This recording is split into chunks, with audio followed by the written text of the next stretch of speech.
Əgər sən də telefonu yanlış pozlarda istifadə edirsənsə, biləsən ki, beyin funksiyalarını pozursan.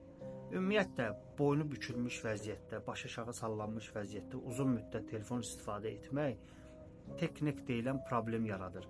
Amma bu təkcə boyun və əzələ ağrısı ilə bağlı deyil, həm də birbaşa beynin funksiyalarını zəiflədir. Elmi araşdırmalar göstərir ki, pis duruş beyinə qan axınını azaldır, diqqət və yaddaşı zəiflədir. Hətta serotonin səviyyəsini aşağı salaraq depressiyaya meyillilik belə yarada bilir. Yəni, sadəcə duruşunu düzəltməklə belə əhvalını yaxşılaşdıra, diqqətini və zehni gücünü artıra bilərsən. Telefon istifadə edərkən başın dik, gözlərin qarşıya baxmalıdır.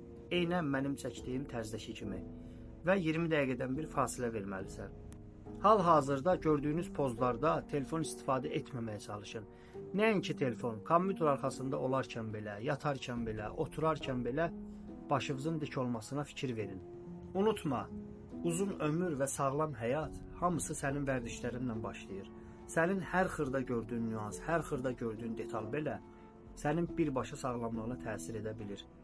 Belə faydalı məlumatlar üçün məni izlə və videoları paylaş ki, bilməyənlər də xəbərdar olsun. Sağlam olun, sağlam qalın.